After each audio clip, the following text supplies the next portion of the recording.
everybody, and welcome to this edition of Sports Talk. I'm Jimmy Allinder, your host, and with me is the Supervisor of Athletics for East Brunswick High School, Frank Noppenberger. Frank, thank you very much for joining us this afternoon. This is a little bit different than what we're used to, because usually we're at this point where we're talking about the seasons just past. This is going to be a little bit different. We're going to talk about the season ahead of us and actually the whole year. So excited. Don't know exactly how this format's going to go, but we're going to try to cover all our bases. And I would say, from being the mouthpiece of the fan out there who has come to East Brunswick events for a long time, and what can they look forward to, just from a general sense, for this year? I think it's going to be another, I'm telling you, it's going to continue what the spring did. Now, remember how good spring we had. We had some championship volleyball, state champion volleyball, state champion tennis. Track was outstanding. Softball won the division. the conference. I think, especially after talking to the coaches, after 6, 7, 8 practices, 10 practices, the feeling's the same. We could make a lot of noise this fall. Football had 2 scrimmages, and they look pretty good in their scrimmages. They got a game scrimmage coming up this Friday against Patterson East Side, and they open up the 10th against Perth. So that's kind of early, is it? Well, it is early, Jim, and it's funny you should say that, because that's one of the questions I gave you to ask. I did my homework. We don't determine the starting date. The state does, and it's always corresponding dates. So that's the early opening day is the 10th, which was the same as last year, corresponding.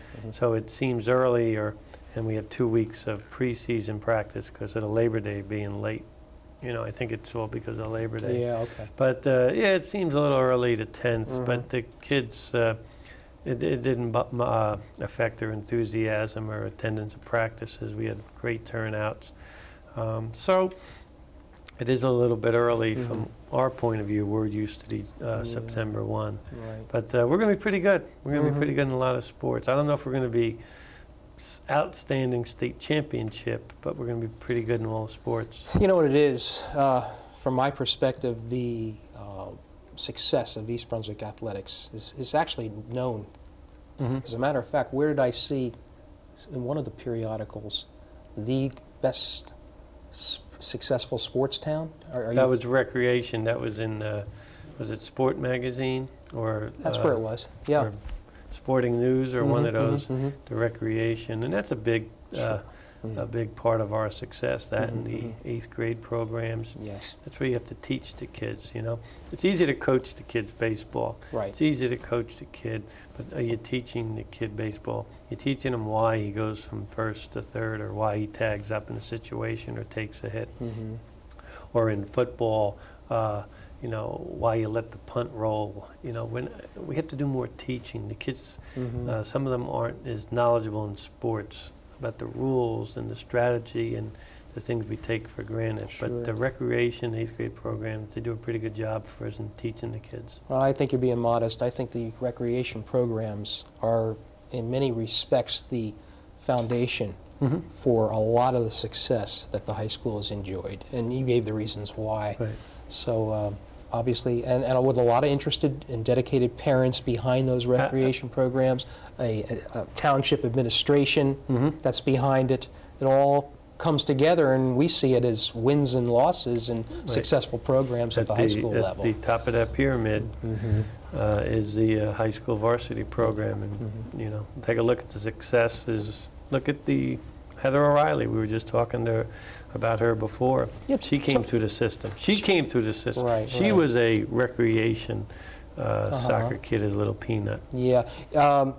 I saw you before we came into the studio talking to with Andy. Andy, Heather's father. I saw part of the conversation, but was there anything that he said about, because he was over there for the entire experience, anything that he say jump out at you? That he was in awe of everything, and that when Heather went in, I guess, against Germany, got put in there at the end, and the stage was set for her to be the hero, because she scored that goal in the overtime to win it. And he was just in awe of her that she did score that goal. April put her in, the substitution makes her stay in, and she came through and scored the goal. Right. And, he talked about the people and the heat. The heat, he said, was like 102 degrees, very, very, very, very tough. But Right. he said overall, the experience, we talked a little bit, like you were there for that, about the security. Yes. He said he never felt threatened. He was always very comfortable. I think the one other question I would have wanted to ask him was, there's a core of soccer players that want to be passing the baton on to Heather and the current group. I'm wondering if she recognizes that responsibility that she has. Without a doubt. I mean, everyone's talking about it, and it's a known fact. And there's no doubt in my mind she'll step it up and take it without any hesitation. She's not arrogant. She's a team player, and she plays hard, and she's just, you watched her and you watched the older kids, well, they are kids. Yes, they are. The older ones relate to her, and it was just... Heather O'Reilly, one of a number of athletes that have come up through the East Brunswick High School system and have gone on to many, many, well, bigger and better things. And I think we could spend a lot of time on, but is there anybody that you've been talking to recently that originally played in the community that has come back to say hi? Well, yeah, real quick. Christy Bongiovanni was an all-state player for us in soccer, and she helped lead us to a state championship. We scrimmaged St. John Vianney in girls soccer today, and you knew who the coach was, Christy. So that was interesting, her coming back to where she was a star athlete, and we talked briefly, but she's a very good, I was watching her, very good, talks to the kids, they come off the field, you could see her explaining to them what to do, what not to do, very positive, and they're pretty good. They may have beaten us first scrimmage, but I'm not getting excited about that, win or lose. Well, I'm looking but that at was interesting to see her come back. And I'm looking at the list of coaches. You don't take a back seat to anyone. And when it comes to the quality of coaching that you have in all sports, not just the fall sports. But I do notice a different name here in gymnastics, Kim Marino. Kim Marino is another interesting individual. She came to us right out of college. She missed by an inch or so of qualifying for the Olympics in the pole vault, women's pole vault. But she was also a gymnast in high school and college. So when we found her, we said, okay, let's see if she wants to coach, because we were looking for a coach, and the kids seemed to take well to her. We started practice Monday, and she's just picking up where everyone else left off. Speaking of gymnastics, we have two individuals I think are going to help lead us to possibly a division/conference championship. Really? Felicia Massaro, she's a senior. I was just talking to her mom, and she's getting a lot of attention from colleges. And Andrea Windsor, who, when I spoke to her today, said that it's an experienced squad and we have high hopes. That was her quote, experience and we have high hopes. High hopes. So I think we'll be pretty good in gymnastics. Well, she didn't use cautiously optimistic, but no, that's fine. But actually, she was very, very confident. That's great. And coming off that 7-2 record from last year puts a little bit of I guess, pressure on to continue the excellence. Let's move up to the top of the list here where, gosh, I see Luke Hosa is still coaching and still doing an incredible job. The girls' team finished 16-4-2 last fall. You mentioned the scrimmage that they had today against St. John Vianney, which, the parochial schools in Monmouth County produce excellent teams. But give me a sense of what you know who's coming back. I know Lou's going to get his 400th win this year early in the season. That's going to be exciting. Could make him the second all-time leading winningest coach in New Jersey for women's soccer. So that'll be exciting. We have a lot of talented players. Right now we have a few hurt. Lauren Esposito, who may be our most outstanding player. She'll probably scholarship somewhere. She's hurt. So we're a little, Christy Lang, one of our leading scorers last year, is also hurt, so we're a little concerned about them.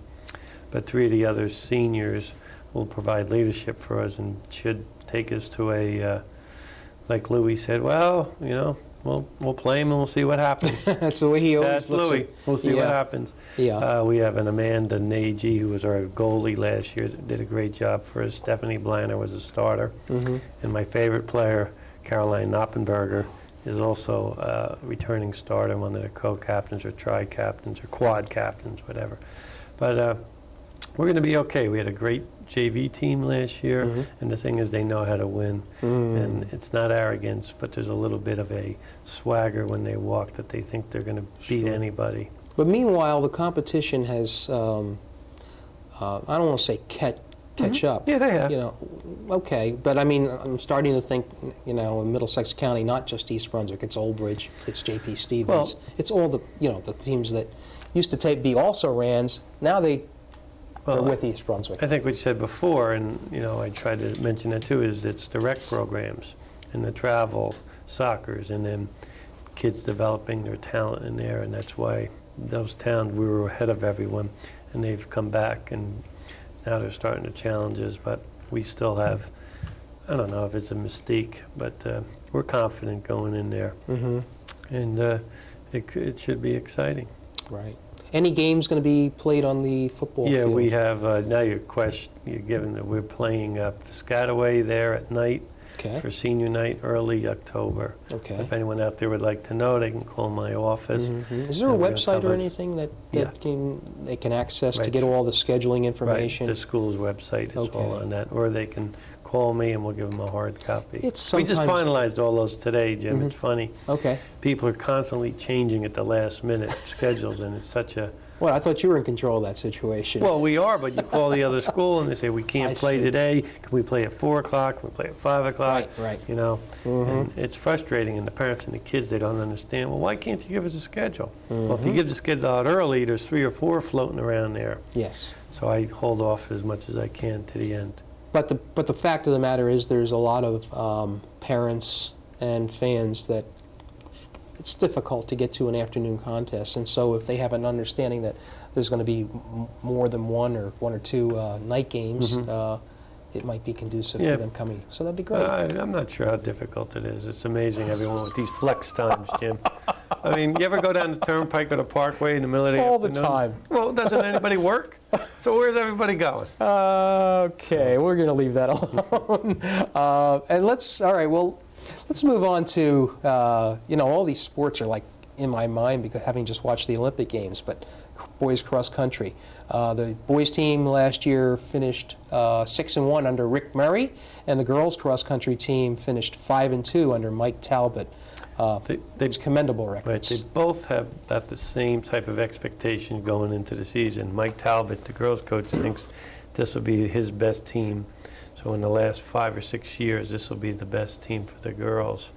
We have a shot at maybe upending Old Bridge for the championship. Megan Donovan. Donovan's that famous running family. She'll be our #1 kid, and she'll contend for the individual championship. Yeah. And boys cross country, Rick Murray, second to any coach in the conference and coaching cross country and motivating kids. And Rick does more than that. The other day he was out on the cross country course with a rake, smoothing it out for the kids. Really. So Rick's one of those coaches, just like all of our coaches, they roll up their sleeves. But we got Greg Bull, who's a senior who's coming back in a lot of college attention. Danny Gilbert and Eric Sorkin are youngsters, underclassmen. They're going to be real good.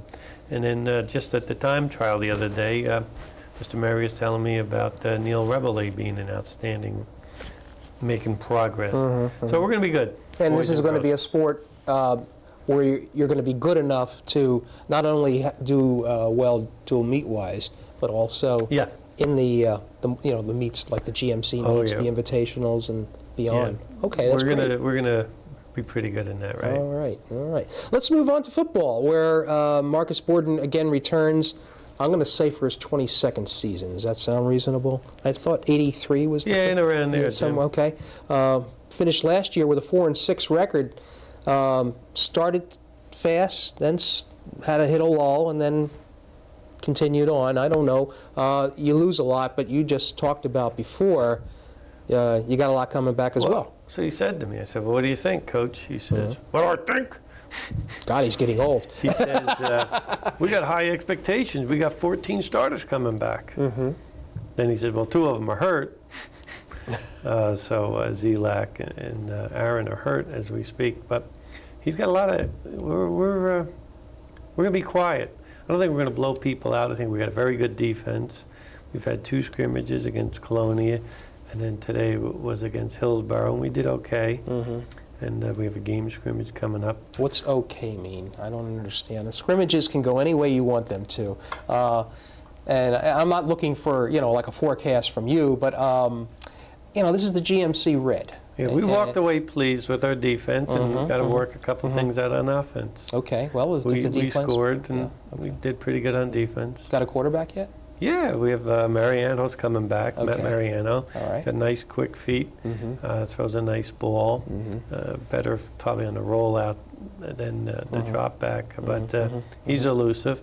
I saw him take a couple hits today, running the option. A couple of good decisions he made too. Yeah. So I think we're going to be all right, and that's where it starts. Okay, a couple of changes, if I remember correctly. Now, we move into a different alignment as far as qualifying for Central Jersey championships, or is it North Jersey? There's I don't just know a few. Basically, all our schools are the same. We lost Hunterdon Central. Okay. And I can't even tell you who we picked up. Someone from the South Jersey we may have picked up. Okay, but the point is that you're going to be in a grouping now where would you like to assess the opportunity for this team to qualify for one of the 8 spots for the championship? Or is it 8? Is it 8? It's 8. Yeah, okay. I don't know, off of what you've seen, does this have a shot? Well, we got a shot. Okay. We're optimistic. And, we're not going to brag. Hopefully we sneak up on a couple people. When you got a co-captain like Johnny Park, who's just a great leader and a tough inside linebacker, and Danny Fessel. These guys have been around 3 years, and they know how to win. And talking to Mr. Park today, he pointed out to me that these kids at Pop Warner were like state champs. They may have been undefeated as freshmen. They had a great sophomore year, and some of them were playing varsity. So a lot of them have a lot of experience. So, and like with Matt playing the quarterback there, 2 years, just the second year as a starter, we'll be all right. Okay. Looking forward to it. We want to see success with the football program. Yes, we do. Okay. Let's move on to girls volleyball, which with Greg Rutz, the team finished 14-12 last year, not what you're used to. 14-12 only because the athletic director scheduled too high. He thought we were better, and we may have scheduled too many of the top 10 teams that we weren't ready for. So I take the blame for that. This year, we're going to be pretty good in our division or the conference. If we don't win it, we should be near the top, and the same with the conference. When we go outside, it'll be a little different, but Jennifer Strapko and Dara Monish are 2 leaders. Dara's our co-captain, as a matter of fact. They should, a little bit of inexperience, but they should develop quickly. They did a lot of stuff in the off-season. And volleyball, as we talked about, boys volleyball, you have to play all year round. So I think we'll be okay. We're going to start off slowly and build as we get along. Okay. We have cheerleading in here, coached by Michelle Sperduto. Right. Cheerleading, they started practice just like everyone else on Monday. They go to their double sessions. They also have a camp that they go to if they want to at Rutgers. And they've got like 2 weeks, 3 weeks, just like everyone else. And congratulations to Leanne Chin and Nicole Gallucci as being our co-captains and leaders. And it's been this way since Debbie Mangino, and then Lynn Adams, coach, and now Michelle. I just think our kids look good. Their sportsmanship is one of their priorities, and I think they're one of the best around. Yeah. We don't do a lot of competition, but as far as looking good and being classy out there, they're the best. I know the Gallucci girl from other friends in the family, and I remember she was coming off an injury from last year. How's she doing now? She's fine. I didn't even bring it up to her. I didn't want to give her the jinx or the heebie-jeebies, so I stayed away from it. But I see her. She looks fine. That's great, and certainly quite an asset to all the sports that they're able to be at. And another one of my favorite sports, having had two daughters that played field hockey, and I confess that I still don't understand the rules. Cindy Todoroff, back at it with a 14-7 record from last year, but hasn't lost any of the enthusiasm. No, field hockey and East Brunswick field hockey and Cindy, it's the same thing. She is our program. Years ago it was dying, and she's got it back to one of the best in the county. We lost in the sectional finals last year and in the states, and then we lost in the semis last year in an upset in the conference. We'll be contending with everyone. Erin Whalen, Agata Rakowski, Andrea Blanner's our goalie, and Leanne Steiner, just four individuals that will add a lot to our game.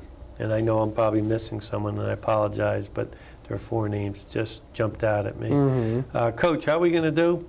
We're going to be all right. You know, Cindy, you don't get a short answer. I think basically she was just avoiding the answer, but just said we'll be all right. Well, it takes, and let me bring up this question. I like to do it occasionally, but is East Brunswick have enough athletes to, I equate field hockey and girls soccer somewhat the same in terms of that a potential athlete that plays field hockey could also play soccer or vice versa. Maybe that's not true. I don't know. But well, we have the athletes, and their athletic ability gets cultivated by, like you said, the family, send them to camps and the summer leagues and the recreation leagues and the things they're involved in. And we have enough kids that we can field all these teams, and the kids can find a sport for them. And then they just have to work at it. We're not going to have anyone just walk out onto the field and be a superstar in field hockey, because it's not a game you play all the time. Right. But yeah, we have enough. We don't have a problem fielding quality teams and or athletes. All right. Let's move on to girls tennis, which is tennis. We think tennis, East Brunswick. It's just tremendous success that you've had in the past. Karen Grant returns from having coached a team that was 16-5 last year. They were 13th consecutive year of winning the division and conference championship. This will be number 14. And we finally lost. We didn't lose a match in the 90s in conference. Didn't lose one. That's amazing. So we ended up losing to a school, Stevens. We came back and we beat them to win the division. I was talking to Catherine Chen and Marin Rosenberg today. What's your prediction? And they said, oh, Nop, we're going to be good. We're going to be good. We're going to win the division. We're going to win the conference. I said, whoa, slow down, girls. They said, no, they feel the girls played a lot over the summer, and everyone's really improved. And with the new courts down there, looking super, the girls are all excited. They tell me, you know what I started to do, Jim, about 8-10 years ago? I didn't think we could win the conference championship. I said, girls, you win the conference championship. I took out my wallet. I said, I'll buy you right on the spot T-shirts. Well, you know what happened? They won, so every year they look for them. Well, Marin keeps reminding me that I forgot to buy it for them last year. However, I do think I bought them. I think she just wants another T-shirt. I don't know. But that was a little tradition, so I've got to get these kids T-shirts because I'm superstitious before the season runs out. You'll manage. I'll get it for them. Now, are you going to buy the soccer team, the boys soccer team T-shirts as well? Boys soccer, I'm going to buy them state Group 4 state championships. Hey, that would be nice. Coach Hastings and I will do that. Coming off a 17-2-1 record, Dan is back for, what's the season? He's 25. How many wins does he have? I don't want to put you on the spot, but it's up there, right? I think he just went through 300 last year, year before. Yeah, I got to check that out. Okay. It's tough. Thanks, Jim. Thanks. Well, I got to check out Karen Grant. And, Cindy just had 200 last year, but we'll have to find out from Coach Hastings where he's at. You know, you're talking about all these coaches with tenure, okay, and they're getting into the multiple hundreds of wins. I mean, that speaks so much. I mean, and like I say, if you want to look at a reason besides the athletes, that's the reason why East Brunswick continues the excellence. Well, if they weren't good coaches, I wouldn't have them there. I understand that. I understand. A couple of players, by the way, from the sure. Matt Metch is an outstanding. He's coming back. Ricky Lasky, Brian Robles could be our best overall player, and Josh Sims. And it's funny, Coach. called him up. Hey, how you doing, Coach? What do you think? I'm going on Channel 3 today. He says, well, we're inexperienced, but we're working hard, and the future looks good. Well, he hasn't changed. I'm saying inexperienced, Coach. Yeah. Matt Metch has been playing for 3 years. Robles. Yeah. He plays like he's a senior. Josh Sims. But I guess in some of those key positions, goalie and striker or whatever, he feels like he's a little inexperienced. Maybe he got spoiled by Zach Simi, I don't know. But that was his quote. He says, we're inexperienced, we'll get better as the season goes on. Well, he has accumulated quite a record through the years, and I remember when I used to write for the newspaper how I used to call him up and try to get information from him was like pulling teeth, but yet when you saw the team perform on the field, you knew that he had a lot more going for him. Yeah, Coach doesn't want to put anything in the paper that'll come back and haunt them from another team, like predicting we're going to beat them. Well, maybe. I think South Brunswick is a little thing that he's looking at. I bet you. But we can't look past anyone, you know. His We son. open up with Edison, yes. We know it's his son, Jim. Okay, all right. We open up with Edison, that's what we're concentrating on. The boys' soccer teams open up with Edison. Field hockey goes to Westfield. So, you know, boys and girls soccer will play 3 games in 4 days. Edison, Stevens, and then Westfield. It's going to be an important period of time. Oh, yeah. Oh, yeah. It'll be good. But we're ready. Yeah. And we're ready for this upcoming 2004-2005 Right. fall sports season. We want to mention, of course, the trainers with Phil Hostler. They just don't get enough recognition. I understand and that. how much we appreciate them. Phil didn't want me to mention one individual. He just wanted to say how hard they've been working and how much they add to the entire program. I know the coaches appreciate them, and I certainly do. Okay. Well, that's going to wrap it up here this afternoon for a look at the fall sports season. So I thank you, Frank Noppenberger, for joining us. Thank you, Jim, for having us, and looking forward to seeing you out on the I'll be football. there. We'll be there. Okay, my man. Okay, this is Jimmy Allinder saying thanks for being with us.